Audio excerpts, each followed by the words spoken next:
This is a V8 Jetsprint boat. They almost defy physics and are the most dynamic watercraft on the planet. They are capable of reaching speeds of up to 80 miles an hour in less than 2 seconds. They'll pull more G-forces than an F-111 fighter plane on takeoff. The acceleration is quicker than a NASCAR and with substantially more horsepower. An unlimited V8 Jetsprint boat has up to 1,600 horsepower and no brakes. The men and women who race these boats are certifiably and justifiably requiring mental analysis. Ladies and gentlemen, you'd better hang on to your children because these methanol-sucking monsters are so powerful, they will suck small animals from trees and spit them out of the exhaust pipe. If that doesn't make the hairs in the back of your neck stand up, you'd better go to the doctor because you might be dead. Ladies and gentlemen, welcome to my gym for the first episode of Jetsprint Show. That's right, the Jetsprint Show is now live. We've got two fantastic guests here this evening, and we are going to go right around the world to chat not only to the people involved in jet sprinting, but also the characters, because it is the characters that make sport. Our first person we're going to chat to at the moment, Justin Roylance. Welcome, Roylo.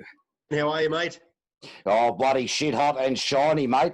Now, you come out of a drag car racing background. What got you into jet sprints? 2009, I had the opportunity to go for a ride in a jet boat, and I had no idea what I was getting myself into. So I was talking to a bloke. His name was Big Jim. God bless him. He's passed on now. He's a champion guy. He was happy to take $200 or $300 off me, and he put me in this boat with a bloke by the name of Mick Carroll. Oh no! And I had no idea. I'd seen these things on the TV and watched blokes like Daryl Hutton and Peter Cowie and all those guys on the TV, and thought, geez, you know what? I wouldn't mind having a go at this one day. So I got the opportunity. I jumped straight on board and got in the boat with Mick Carroll. My God, these things accelerate like, I don't know, like a dog shot up the arse. And I've got in the boat, and they sort of said to me, look, they only work when there's water coming out the back of them. You know, you can't turn them without the water and this, that, and the other. I'm like, oh, yeah, cool, no worries. I've been in fast cars and stuff before. Been flying aeroplanes, so I'd sort of done a little bit of aerobatics and that, so I had the stomach for it. I thought it was okay. We've left the start line. I had never been so scared in my life when we got to the first corner. The acceleration was okay. I was used to it. We were strapped in. And I thought, we're going to end up in the Temora Township here. And we didn't. We made it around the corner, and then all of a sudden he started swearing and carrying on over the headset. Geez, what's going on here? So, you know, anyway, we've poked on back into the ramp, and he said, I forgot to put fuel in it. He said, you're lucky we didn't end up over the bloody fence and halfway to Temora. So I was worried after that, and got out, and they put fuel in it, and we, you know, there was half a dozen bolts and nuts undone in the engine bay, and I'm, what am I doing? Anyway, bugger it, I'm going to go for a second run. And, mate, after that, I ended up crewing for those guys, and I was gone after that. What an amazing sport this has turned out to be. So, don't worry, I still like when drag racing and circuit racing and go-karts and all that sort of stuff, and, you know, don't have time for everything else these days, or the budget. But, mate, that's what got me into it. That's what got me started. And, you know, like a dog with a bone. Couldn't wait to go and do my own deal. Well, I'll tell you what, it is very, very addictive. And look, I've been in boats, of course, over the years, but a story for another day is Dean Finch has cured me of getting into a jet sprint boat ever again, I think. But that is a story for another day. Now, mate, we're going to throw up a quick photo here. And we're just going to have a look at this. You've sent through a couple of photos. Now, probably not the best photos that we've seen at this point. Roylo, that's an absolute cracker. That's probably not a fantastic view of what you're meant to be doing in a jet sprint boat, I wouldn't have thought. No, and you know what? In 2013 or 2012, I had a couple of beers with a bloke by the name of Greg Harriman. And, you know, we've been talking about, you know, getting a little bit more involved in the sport. And I punched enough beer into him to let me so he would allow me to have a steer of his boat. And so big thank you for Greg Harriman for really getting us into the sport here. And Jesus, you know how many times I painted this boat and wrapped it and fixed it and punched the dents out of it. And I haven't caught up to Daryl Hutton yet for accidents, but mate, it got very expensive very quickly. So I told you that I'd done a little bit of flying, so I'm actually really impressed with this. It's very straight and level, and I'm sure my pilot instructor would be very happy with that picture. But a bit of a funny story here, and this is up the beautiful Cabarita Beach. So I don't know what day it was. I think it was a Sunday, so I should have had all my gremlins out of the way by now, and we were having a pretty good crack. And we're coming back towards the crowd here, and about just past the bow of the boat there is where all the crew members sort of stand, and there's a bar there.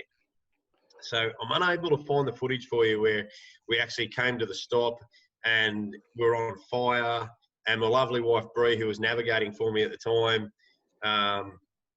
asked me very politely why I crashed into the tyre wall, and and Grant Burke was there. I actually still owe him a carton of beer because he was putting the fire out with his hat and had burned it. But Bree decided to get out, and during mid-conversation, I can't remember exactly what she was saying, but something about, excuse me, I'm off to the bar. And he left us there to fix the boat, and I didn't see her for the rest of the day. But, luckily enough, we weren't really hurt. Had a bruised ego, had a broken wallet, and might have been a little bit sore from the seatbelts, and that's about it. So, but mate, that was. I do have one question for you though, Roylo. When she went straight to the bar, did she buy you a drink as well? No, mate. No. Oh, mate, sack her. There was no drinks for me, and believe it or not, we're still married, and no, everything's all good. I mean, we learned a lot from that accident. And I was saying about no propulsion. If you haven't got your foot on the gas or the engine's not running, you'll see a fair bit of water coming out of the back of the jet there.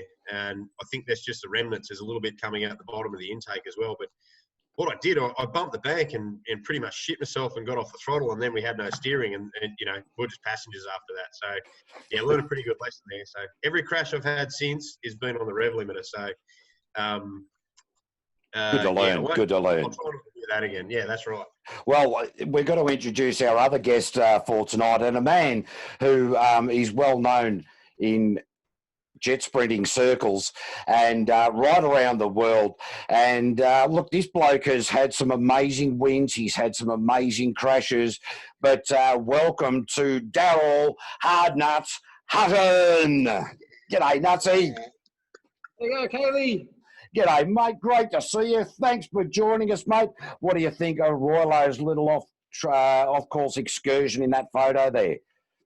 Mate, it's a fantastic photo there, and yeah, as he sort of tried to explain about people getting off that throttle when they're fresh into the sport, happens to everyone. Everyone that says they haven't done it, liar. That is absolutely right, mate. Now, we want to bring up another photo here, and again, this is another photo of Roylo in the Unpainted Outlaw getting airborne again, and I want you to talk us through this one, please, Nutsy. Righto, so Nutsy, what do you reckon about this one? Well, mate, this is back at the same track, Cabarita, I'd say, looking at that, which is a pretty bad excuse, which means that Roylo just has not got this track. He's obviously got issues. Same sort of scenario. It's like if you overlaid these two photos, one was going left to right, now we're going right to left. I'd say this man is very confused. Possibly you'd have to wonder whether he needs to go back to the navigator's seat for a little while because he's struggling with that steering wheel. Same height elevation. You can see that the trainer that trained him for the aeroplane did a pretty good job at takeoff and landing. So yeah. Can I just add? Rated about a 9. I'd say a 9 out of 10, 9.5 maybe. She's right up there. Now Roylo's going to try and justify this somehow, I'm sure. No, there's actually no justification. What I would like to add, though, is you can notice where the intake is, there's no water coming out of there. And you can be rest assured that I was on the rev limiter at 7,000 RPM while we were in the air. There was no way I was backing off. And I can actually tell you right now, Joel Duggan was in there with me. He was my navigator, and he thought we were going to die, and we actually recovered that lap. We landed back in the water, 3 islands where we should have been, and we kept going. So that boat actually got written off the meeting afterwards. So, Mate, well, I dare say that old Mr. Duggan was in there because Breezy wouldn't get back in there with you, mate, after you sent her into the wall and to the bar, and she didn't get you. Actually, to be fair, let's face it, you probably sacked her because she didn't get you a beer while she was at the bar. No, mate, she's the boss. She wears the pants, and that's final. So she's the team boss now, and that's all there is to it. There's no argument. Now, Nutsy, we're about to show a video of you coming off the track. This is on board footage, so we'll have a little bit of a look at this.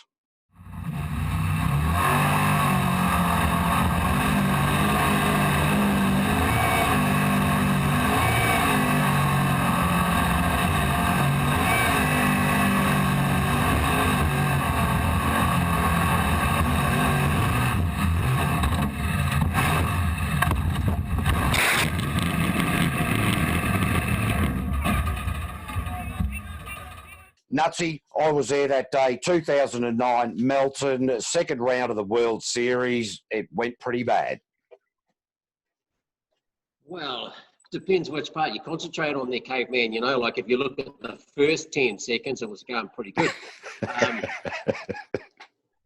Right around into that stage there where we just drifted a little bit wide, clipped those tyres, and sort of as we went through that second channel, like sort of as you slow down a little bit, your foot goes forward, and so I give it another bootful just to make sure I completely cleared the track. And the last thing you see was Craig going to the right and pulled a U-turn because his mates had gone to the left, and he thought that's where they were serving beers over that way. So and he didn't quite make it, and through the fence we went, and sort of like landed on top of him. Damn. Mate, the commentary tower was only a few feet back from that. And, it was Darren Golden Tonsils happened to be on the microphone at the time. So I jumped out of the trailer there and wandered on down. And there was a reasonable bit of panic as you pulled yourself out of the boat on one side of the fence, and poor old Craig, excuse me, under the boat on the other side of the fence.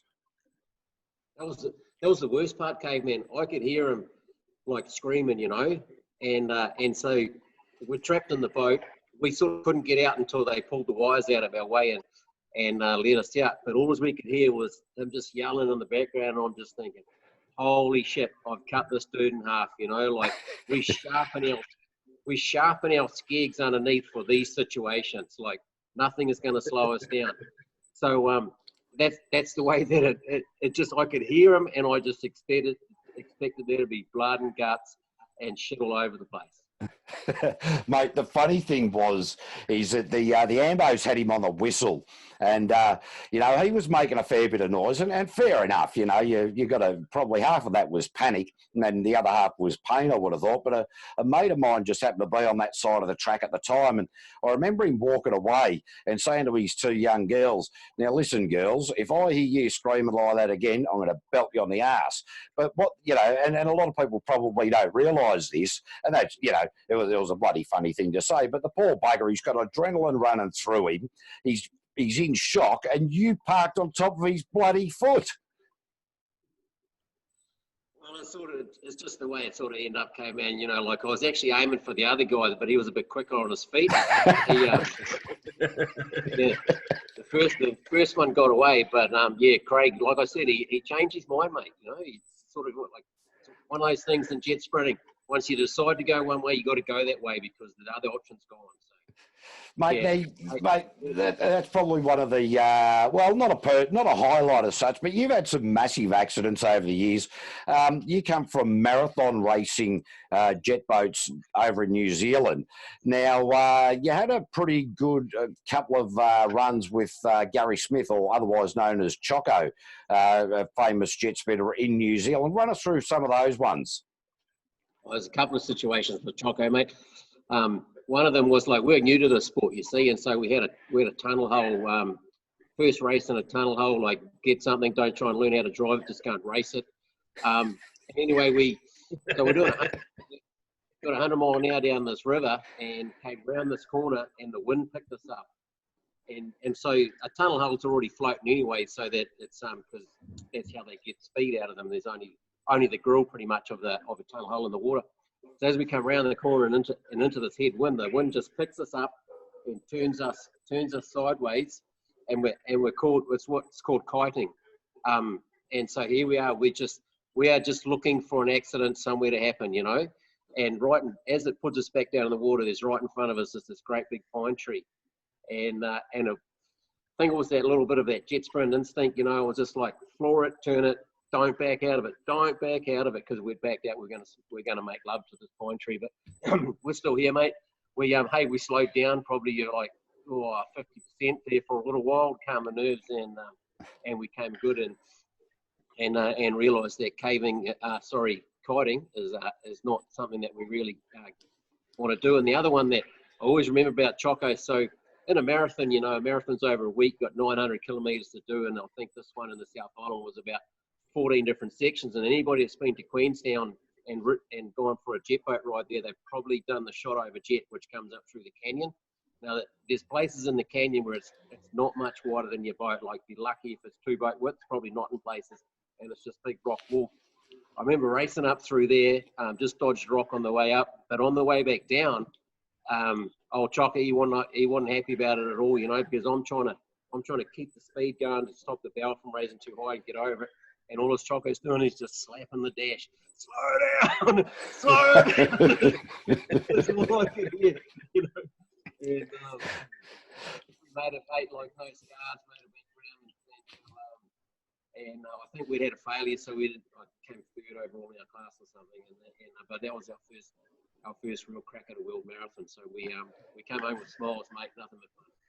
Mate, one, I can't believe that you slowed down after nearly hitting the pine tree. And then secondly, that is great news that we can all publicly know that Choco was asking you to slow down. So, awesome. We'll throw that back in. He was a white Mary there for a little while, I reckon. Now, Roylo, I'm going to throw back to you here for a second, mate, because I think that, you know, let's be fair to say that when you stepped out of drag cars and into boats, that cornering wasn't your specialty. No, mate, it wasn't actually. We only had one corner in the drag strip, and it was at the end where you had to turn around and come back. So, yeah, no, I've had a few issues getting around the corners, but I seem to have it sorted out recently. You know, I've got a couple of good mentors. So, you know, I'll lean on these guys. Hutto's certainly one of those guys. And I'll just interject there, Royal. I'll just interject. Like, I mean, we know that Nutsy's a bloke who's tried to put out boat fires with his face. I'm not sure that that's a great mentor. You know what, mate? It's funny. I've been watching a bit of Facebook whenever I get a chance, and Daryl Hutton's got this one of them bloody challenge things going. He didn't have to drink any raw eggs or any of that sort of shit, but he's got a lot of photos up there of his motorsport, and you know, there's a thing on there. What is it? You don't have to explain it and all this sort of stuff. Every photo I've seen of Hutto on Facebook lately, I'm surprised he's not brown bread, because it looks so bloody dangerous. He's got a photo when he was a young bloke on this little Kawasaki motorbike. Looks like he's jumping it off a chook shed, and he's wearing some gumboots, and he's got this mullet that, you know, everyone would be proud of.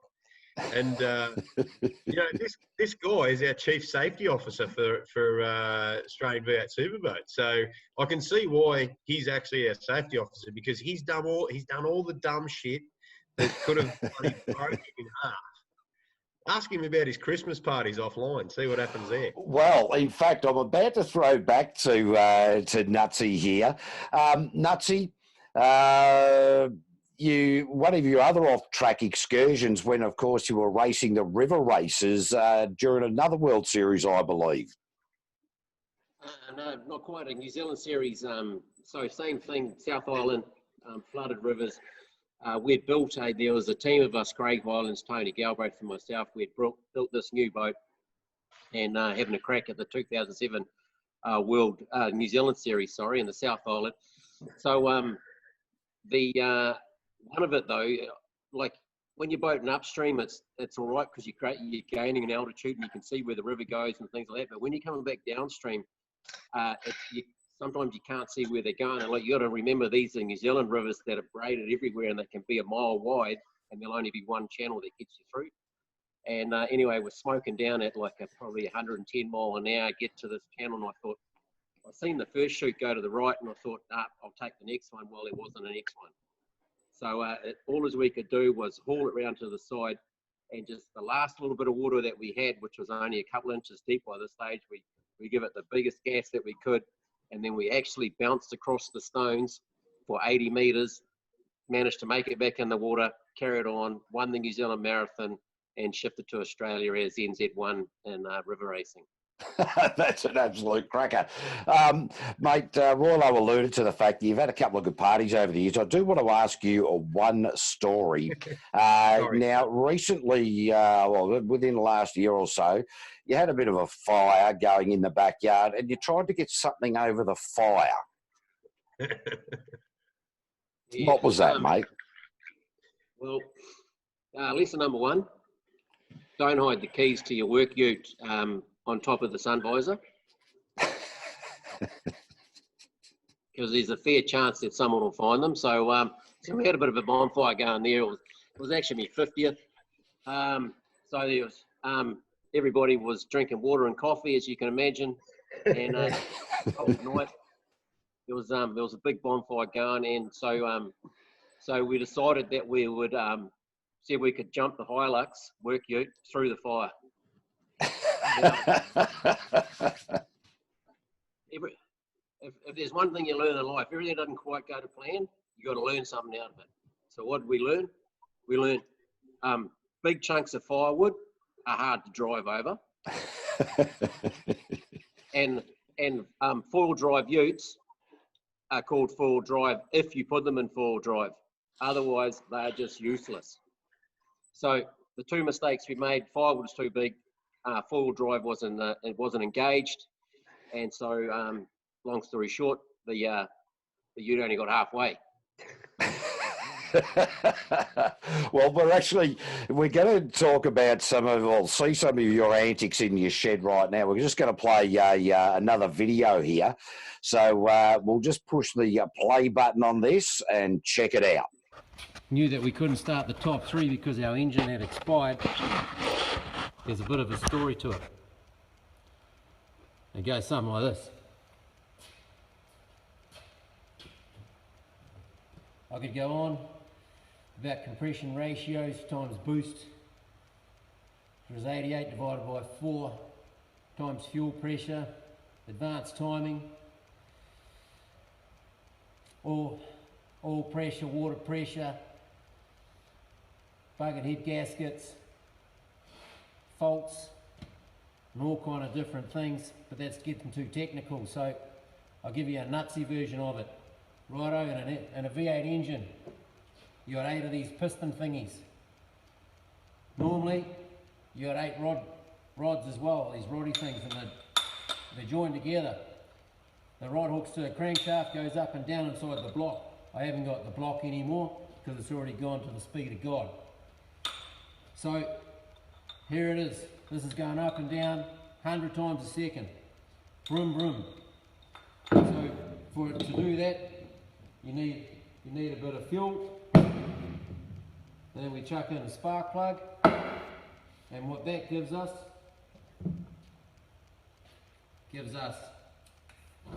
ignition. So now we got fire. Chuck in a shitty ass head gasket, a little bit of water into the thing. Fuel don't like water, and water don't like fuel. So eventually it made it spit, fire, bang, half go out, blew that head gasket out of the way, then flames over. Now what? Well, we've still got 7 other of these roddy things going up and down at that 6,000 RPM, pushing this piston up and down, but eventually it let go. The roddy thing let go of the piston. Short story long, turned it over, started to hammer the shit out of it until it turned this piston into this piston. See the difference? That ain't cool, but that's not so bad. What really hurt was this roddy thing continue to go up and down at 6,000 RPM, cutting a hole in the block. The hole's now bigger, or nearly as big as the hole in our wallets. So, unbeknown to us, all plans are in place. We're rolling. We're going to have an engine this last weekend, but our machinist didn't quite have the right measurements when he went to machine the block, and it's got to go back. So we're 4 days now away, 1,700 k's to drive, 2 days, no time to get there. Maybe we get an engine in 2 days, maybe 3. Watch the space, cross your fingers, and wish us luck. Yeehaw! So, Nutsy, that alter ego, famous right around the world. You've also used to wear the big chief chuck a lot of water as well. Mate, the character, the Nutsy, does the Nutsy come from the, you think, left of centre, or is it just because you're a nutcase? I don't know. I wouldn't call myself a nutcase, caveman. Well, no, but we do. In a nice way. Hey, mate, I probably just enjoy the characters of the sport, the people that I associate with, and the whole camaraderie of it actually, and it's very easy to take the piss out of yourself, and create a bit of a story, you know, and like that's what I enjoy doing anyway. Oh, mate, absolutely. And look, you are known as last minute racing. You're the only bloke that you can ring up on a Friday when you're due to race on a Saturday. And Nutsy, how are things going? Oh, well, I haven't actually put an engine in the boat, you know, mate. And look, those stories could get bigger and bigger and bigger, but I still believe that you had a boat that didn't have a right side to it and it didn't have an engine, and that was on Thursday night, and you made it to the race meeting, and that's probably only one of many, many stories out of your how many years of racing? Next year will be, this year, sorry, is 20. Yeah, 20 years. I started navigating 20 years ago for, my first navigation was for Rodney Poyo actually, and then I moved in with Rex Bryant. So a couple of legends of the sport, and a great way to start. Oh yeah, absolutely, legends of the sport. Now, Roylo, going to throw back to you, mate. You got a bit of a story about that silver outlaw boat that we saw in the air. Well, he's moved to the garage. He said, right, that's not good enough. I need to get to the garage. I actually didn't own that boat. I borrowed it. And so I bought it off me good mate, old Jody Eli. And so Jody did this deal. We were doing it a bit tough at the time. I think it's 2015, maybe 16. And so Jody said, look, try this boat, see how it goes. I've built it. It's a good thing. And I went, okay, no worries. He said, just fix me up in a couple of weeks. No worries. So I did a deal. And then I jumped in and I said, Jody, this is a piece of shit, this boat. And he goes, no, it's all in your head. I said, mate, we can't drive it. It's bloody horrible. Oh, have a go at Hutto. So anyway, he goes, righto, next meeting, he said, I'll race it with you. We'll A and B team it. I said, no worries. He said, if it's a piece of shit, you don't have to pay for it. It's yours. You can have it. Pretty good deal. Still didn't want it. So I went out lap 1. I don't know, it's some horrible bloody lap. And Jody's gone out. Johnny's got out for a B drive. And he comes back and he goes, this is bloody horrible. He sunk it off the start line. Didn't even make it past the ladies' tees. And then so we ended up tweaking it, marking around it, bashing it a bit, and we got to like the top 12 or top 6 in it. It was pretty good in a straight line. It just didn't like corners. And Jody said, I'm going to make this boat win if it bloody kills me. So here we go. So Jody and Greg Blazchak have gone into Benny's corner, which is notorious. It's also called Hardy's corner. And it's always a crowd pleaser. Anyone who hasn't come out there hasn't been having a go. So Jody's come out and gone end for end, arse over head, backwards, inside out, and got out, threw his helmet and his gloves. He said, I've just bought another bloody boat. But technically, he hadn't actually had to pay for it because he already owned it. So that boat ended up. I think they've done a fair bit of work to it, and it's gonna make a comeback. But they've fixed the bottom of it up. So yeah, so that was a bit of a funny story there. So. Mate, that's an absolute cracker. He was that confused and discombobulated after the crash. You should have actually said to him, yeah, mate, you owe me 20 for that, even though you'd never paid him, taken it there and then, mate. That would have been a great deal. Hey, Roylo, you've got some big news coming up, probably the biggest news, I think, in jet sprinting. It's probably even bigger news than announcing the birth of a child. What have you got for us? Team Outlaw has got their own beer label. Oh! This is as serious and as big time as it gets. So Pioneer Brewing, just up the road from us, in between a couple of little towns called Kewdale and Cargo. These guys have come on board as a sponsor this year. Unfortunately, bloody coronavirus has stuck the season up so far, but we've got 1,000 labels, so it's 1,000 cans there that we've got to try and wholesale, and I reckon a few of me mates might end up with a few cans there as well. So check out the label and see what you reckon. Mate, I reckon it is sensational. I'm looking forward to you shipping down a slab or two my way. Nutsy, what do you reckon about Roylo having his own label of beer? I reckon he just become my next best friend. Mate, I'll tell you, I'm seriously thinking, and I noticed you've changed the shot there, Nutsy. You're just casual, kicking back in the boat there.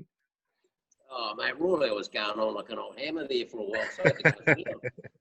You had to get comfortable, did you? Yeah. Now, Roylo, just going to come back quickly to you. Some other news in jet spreading. Apparently, there could be a couple of new tracks. You're not going to release too much, but that sounds like exciting news. I can't say too much, mate, but, the board's working on a couple of tracks at the moment in some very good areas. Daryl's a VP. He's going to be heavily involved in both of those facilities. Keep an eye on this space. We're got some contractual stuff going on at the moment, so we're not allowed to say what it is. But if anyone's not excited about this, well, bad luck. Go and, plate your shit. I don't know. Go and do something else. Go and do something else. But, there's some amazing stuff coming up. In this crazy, coronavirus time that we're living in, we've finally got some good news. Well, look, mate, I reckon it's great news that we've got some new tracks coming on board. But to be honest, mate, I reckon the best news is you got your own beer label, and I am so bloody jealous. It is just insane. I bought myself a new fridge the other day, and I actually had some neighbours over here for the opening of the fridge.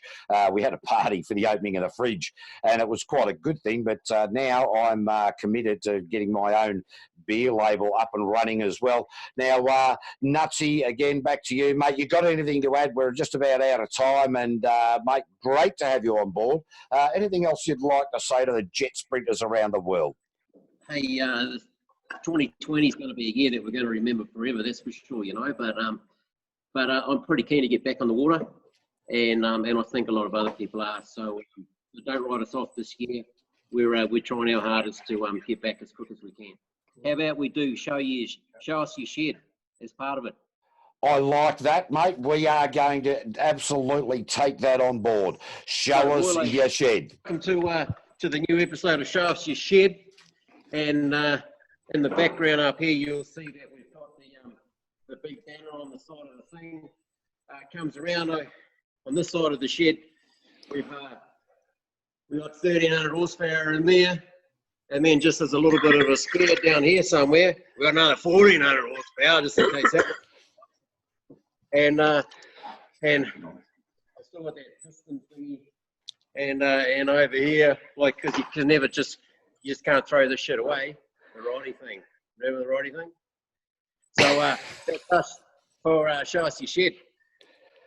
Great work there, Nutsy. I love this new segment, Show Us Your Shed. And Rilo, what have you got to offer?